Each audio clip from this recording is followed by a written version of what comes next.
All right, today we're going to be looking at a Honda Four-Trax 300. We're going to be removing the starter, and I'm going to show you a couple tricks to doing that. Keep it simple.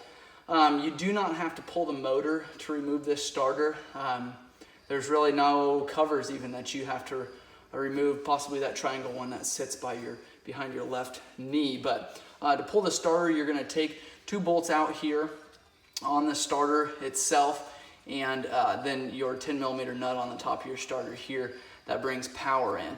Next thing you're going to want to do, and a lot of people will fight this like crazy, I'm just telling you right now to save yourself some time, go ahead and pull this cover. 5 8mm bolts around this cover, you're going to be able to pull that starter with no issues.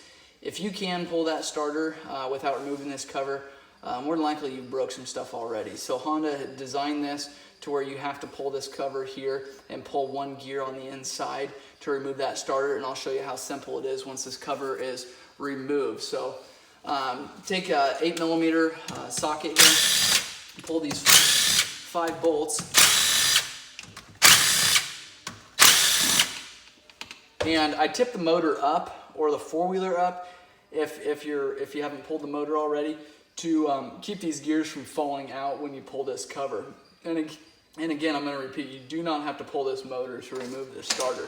Now, once we've got those 5 bolts out, you can kind of just wiggle that cover. You don't want to keep from taking your screwdriver, putting it in there and prying on it. What that does is damage this gasket, and you're going to have to replace that gasket if you haven't damaged the cases enough already. So we'll take that cover, then wiggle it out like that, and I try to do it fairly slowly so that if we're pulling gears out, I can kind of watch where things go. But there's your bolts, and I guess I'll just slide these out because I'll show you how they go back together when that happens. But now we've got your gears here. This is your idler gear, and then we've got a gear reduction right here, and that is a longer shaft that goes clear back down in here.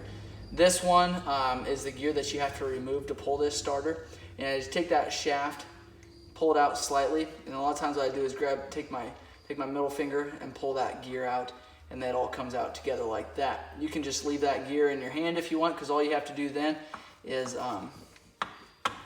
wiggle this starter, and it'll come right out. See, the reason why we have to pull this gear is because you've got to tip this starter down to remove it, otherwise it's going to hit this case, and you can't tip that starter down if this gear is here, so it's hitting the gear. And so once you get this gear pulled like that, you can take the starter off and replace it with your new one. You want to make sure that this O-ring is lubricated, that way it seals up. Make sure there's no debris stuck in here, no grooves or anything. And then when you go back, put this back together, take that starter then, and I just like to wiggle it back and forth just to make sure that that's sealed up really good. And then I take this gear, small sprocket on the inside, so small sprocket towards the inside, touching that case there, and slide it in there, pushing that shaft in. You want to make sure that your sprocket in the back is touching this gear here. You want to make sure the sprocket up front here is touching your starter. Make sure that those splines are in good shape. Make sure your washers are in the right spot, and you can take this cover then and slide it on. Again, making sure that this gasket's good before you do that. There will be oil in there to where oil will leak or debris will get in if that gasket is bad. This cover is sometimes a little bit of a challenge to get on. Sometimes it takes a couple tries. Got to wiggle this, see if it'll hold in place.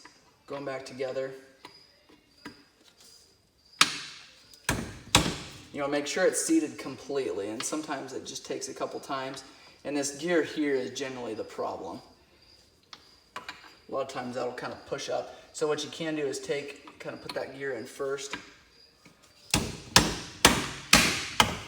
And it's all set there. Now you take your longer 2 bolts, those go right in the middle on the top and the bottom here, right in the middle. And then if your bolts are slightly different in size, these top 2 are longer than this bottom one. And sometimes I've noticed that Honda will put all 3 of these the same exact size, but if these happen to be slightly longer, put these up top, they go all the way through, or can go all the way through. This one hits your stator cover there. So check my videos on stator removal and flywheel removal, bevel gear removal, and shift mechanism. So